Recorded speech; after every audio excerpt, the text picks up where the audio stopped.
This is how I will remember you. To the world, you are simply a regular person, but to me, you are a special and multifaceted dad. When I was a little girl, you were Superman. You could do anything, I thought. You were always happy and always smiling. Everyone liked you. You never hesitated to lend a helping hand to a person in need. You had a heart of gold and a generous storefront. You always had a good story to tell and people were eager to listen. You always had a great knack for making people laugh. You taught me so much, little things like how to ride a bike, how to do headstands that lasted for minutes, and how to change a flat tire. Also, more important stuff like how to look at life with the glass half full rather than half empty, and how to be resilient in the face of adversity. I've had a lot of setbacks over the years, but you and Mum helped me soldier on. Thanks to the both of you, life is good now and I've found straight back. I'll always be truly grateful for that.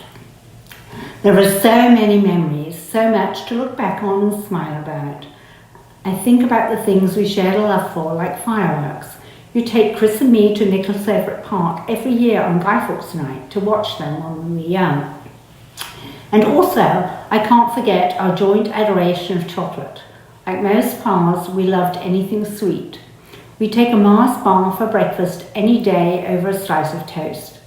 Thinking of Mars bars brings to mind the story you frequently told about how the US soldiers used Rostrevor for combat drills towards the end of World War II, since the terrain of Kilbrony Park was a perfect match for the training needed. GIs made quick friends with the locals and got to know the children well, often handing out Mars bars and chewing gum, even little handmade toys.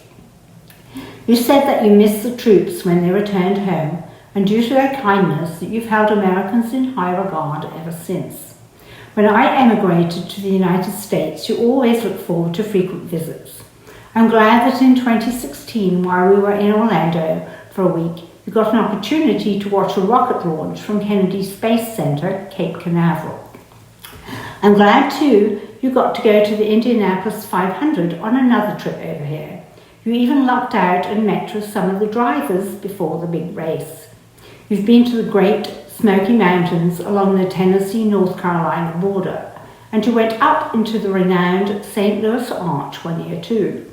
You visited several vintage US car shows, and you explored the last preserved landing ship, the LST-325, used for amphibious operations during World War II.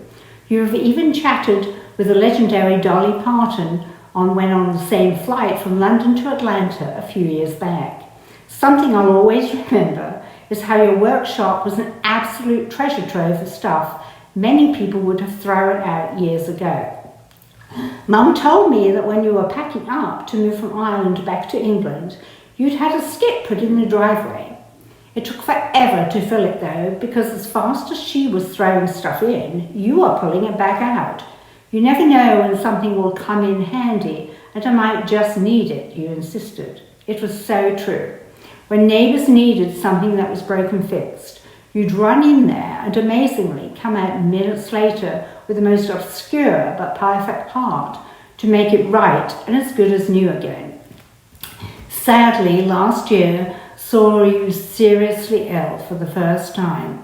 It was surreal because my larger-than-life dad was suddenly so frail and vulnerable. You were never a quitter, and I just knew you'd recover. I wanted to wave a magic wand and make you all better, but I couldn't.